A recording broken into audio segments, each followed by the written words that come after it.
So here's a campaign that I shot last year for VW. I did the social media and online assets, but it was a weird one because it wasn't just social stuff. It was this weird in-between of polished, nice looking stuff that aligns with the main campaign. But if you don't know who I am, my name's Nick. I'm a freelance film director, and I have been shooting videos for a very long time now, starting out about 11 years ago, shooting YouTube stuff, eventually doing travel stuff, and then running my own social media first production company, and then realizing that I didn't want to be an accountant for 40% of the time and wanted to focus on the creative stuff, and started to now focus more on just directing for advertisement. I'm a self-taught filmmaker. I learned everything from YouTube University and from incredible mentors and friends. Hopefully this video can share some insights into a film production. Let's start off with how I got the job. I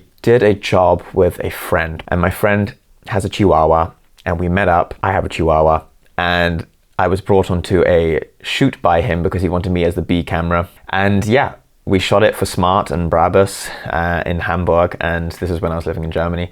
And then I met the producer on this job called Sasha, and since then Sasha and I have shot 6 car commercials. We got along well, and he just kept sending me stuff. Let's go into concept and pre-production. And the main TVC was shot by Bruce Sinclair, like a car godfather, and Antonio Palladino, who's the DP, an absolutely lovely guy. So I received the brief from the agency, and they had broken down this into shots, like rough shots that they knew that they needed to get to make each asset. It's my job then to interpret that brief. Yeah, so what I tend to do is I'll have a project in Millernote, and in this project I will break down each asset into a bunch of shots. Here I've called this grandfather asset because it involved a grandfather. And usually I would have the brief here, but I can't show it for legal reasons. And so I start with the location, where are we going to shoot it? And before this, prior to this, I will have a document sent to me from production for potential locations. So we shot this all in Lisbon, in Portugal. And so in Lisbon, the service production was called Mama Film. They're also based in Barcelona, and they were then in charge of, finding and securing locations. And I'm not choosing these things in this type of job.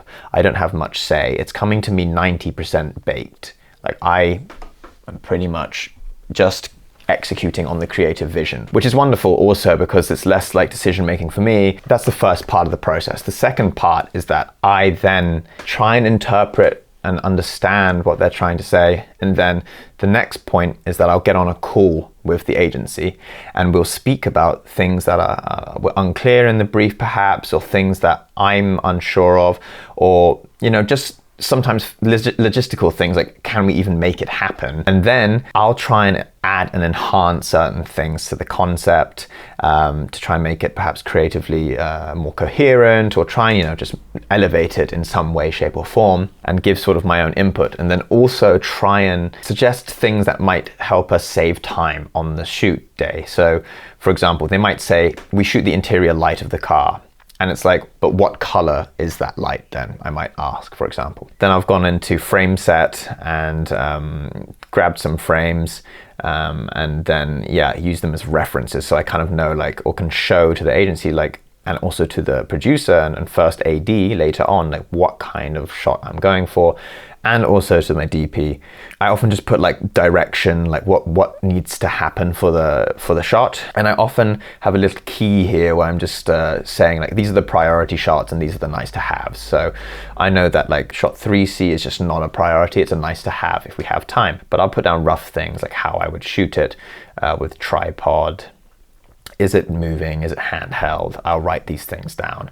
I will have and break down all of these assets. Then a wonderful person called a first AD or an AD, an assistant director, will take these shots and they will break it down into a wonderfully organized shot list. And when we shoot, we probably don't shoot in order of each asset. We'll be shooting, I don't know, we'll shoot the grandpa, and then we'll shoot a detail shot of the car because they're there at the same time. Oftentimes I'm trying to recce a location and get there and see the location before, we decide on one. But for this shoot, I didn't have that luxury.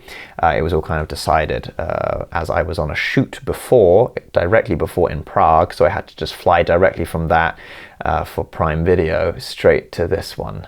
And I was very lucky to work with an incredible gaffer called Vitor. He's done like House of Dragon and like a million other car commercials. So he was extremely experienced and such a lovely guy. And so he was like my rock. So I knew I could just turn up, and I didn't feel so nervous because I was like, I can just turn up, and I know Tita's like done this a million times and I'm super safe with him. So when it came to the specifics of like equipment and stuff, I wasn't saying in my list like, oh, I need this, this, and this specifically. He was like, for this shot, I think we need this. For this shot, I think we need this. And I was like, sure, great.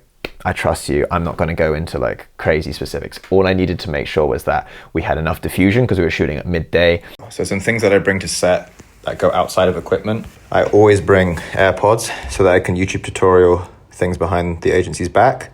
That way they think I'm much cleverer than I am when I don't know how to use my equipment. I always bring my Asics shoes because I'm a dad now and I have to look like one. And I pack a fresh pair of underwear in case I shit my pants. It was about 31 degrees, midday sun. I was very lucky that my friend Paul could fly in and DP for and with me, so I could focus more on the directing, because there was quite a few nuanced details that needed to happen in directing all of this. We started at the parking lot, shitloads of sun, loads of ugly ass mirrors and windows that were just reflecting everything, loads of signs and things. And honestly, the location was tough, but it was like wonderful at the same time because we were here up this cherry picker by this massive bridge in Lisbon. We had tons of equipment, which was lovely because we got to share some from the main film that they weren't using. And the main film was being shot in the city center of Lisbon at that time. One of the shots a client wanted with an iPhone as a backup, and we iPhone maxed the shit out of it. You know, because we're not shooting in continuity, in order, this is where it helps a lot for me to just know the films and know the assets inside out by this point, so that if there's not a lot of time, I can make a quick decision and just be like, okay, that shot's actually not necessary, let's cut it, let's go on to the next one. Most of my insecurities are like broken down once I go through everything in Milanote. Before, I'm always like a bit anxious. I'm like, whoa, like how am I gonna do this? But then when I just break it down and get like really like practical with it and speak to, you know, the DP and speak to the gaffer, it really helps build this like support around me that I feel like, okay, like I think I know how we can approach this. And especially when the agency is like supportive, and which DDB were here and they were great. Speaking of the agency, like I'm always in communication with them on the set.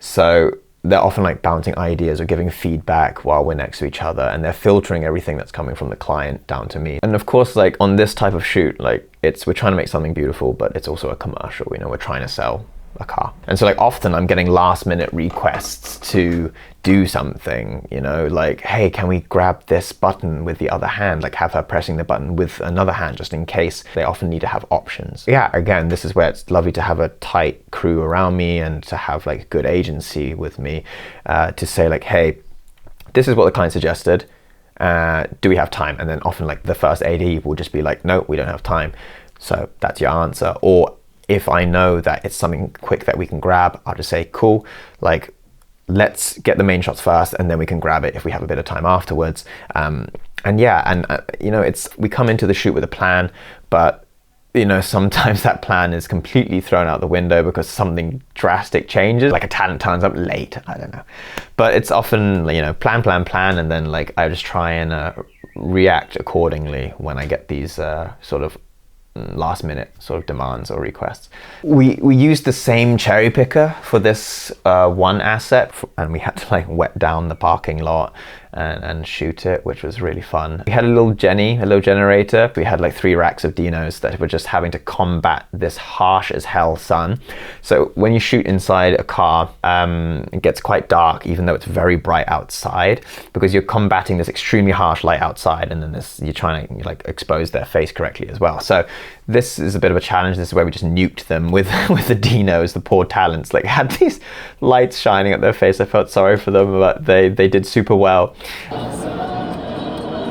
So day 2, we head into the center of Lisbon to get some photos and to also shoot the features of the car in another location. This was so tough because wherever you shoot, you have something in the shot that you don't want Typically these kinds of shots are done in studios, but for some reason we found ourselves shooting in the center of Lisbon. Must have been a logistical thing that I had no influence over. So yeah, I was, you know, shooting through the wing mirror, and sometimes there'd be like a bin there, or like a tree, or like a fence. Using a polarizing filter, polarizer is always good, but still, it's like you try to light from the side, and there'll be like the reflection of the light, or the light stand is in the wing mirror reflection. And does it annoy you, Nico, the reflection top right? Where? Top right.